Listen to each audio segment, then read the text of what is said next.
these technologies were outperforming anything and everything that we have.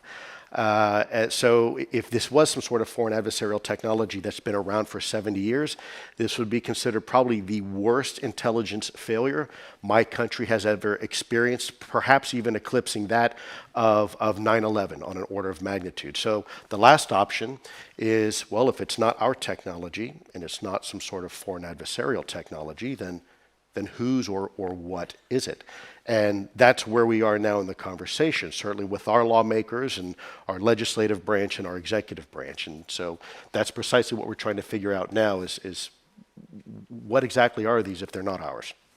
So what's the most persuasive, documented UAP encounter that you can talk about? Sure. First of all, it's a great question. It's also a loaded question because there's a lot I can't talk about, which to me is probably even more persuasive if you had a chance to see just some of this data.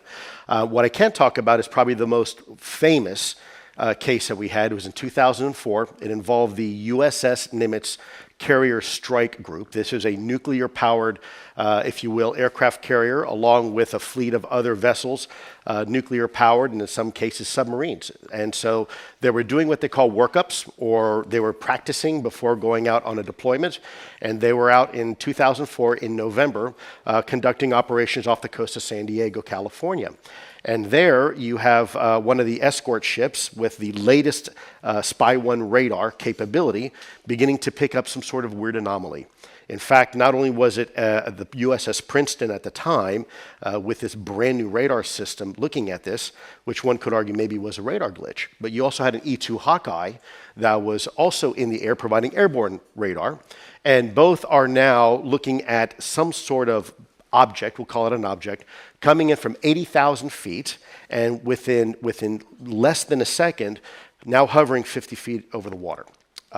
So certainly something very perplexing. So perplexing, in fact, that we decided to go ahead and launch 2 of our F-18 aircraft, Super Hornets.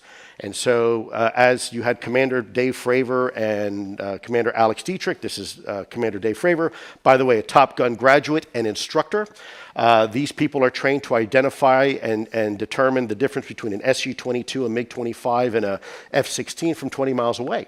And by the way, make a decision to shoot it down if necessary. So they get vectored to the area, and the first thing they notice is some water roiling on the ocean.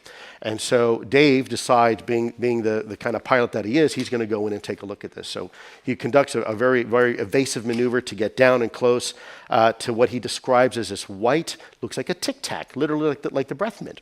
And it's about 40 feet long. There's no windows, no real wings or control surfaces, no obvious signs of propulsion. And yet this object is witnessed now by 4 separate individuals in 2 separate aircraft,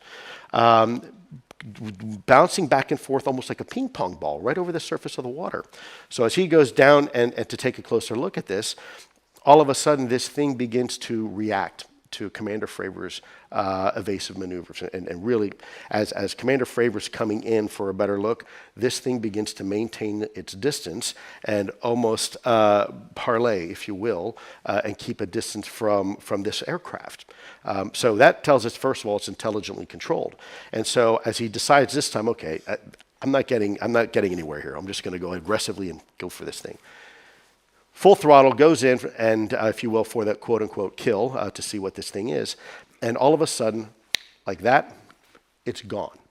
It absolutely disappears over the horizon within about a second. Now, what's even more scary, which is in about 5 seconds afterwards, and we know this conclusively, we did the investigation, this object now is picked up once again on radar 60 miles away. And in fact, it is now at the rendezvous point waiting for them. And that rendezvous point, by the way, is a point that nobody knew other than the pilots where they were supposed to be. So somehow this not only anticipated their next move, but was able to get literally 60 miles. You can do the calculations if you want how fast that is in 5 seconds.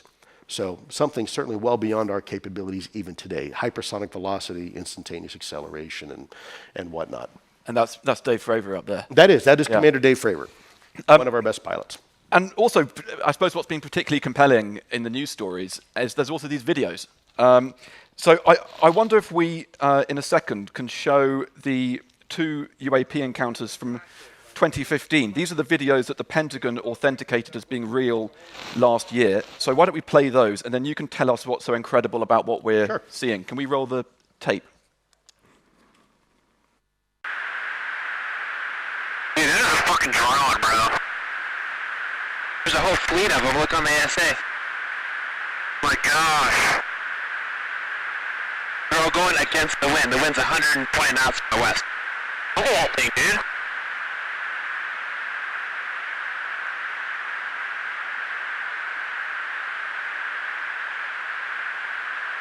That's not our LNS though, is it? It's not. That is the LNS, dude. Well, if there's like... Look at that thing. It's rotating.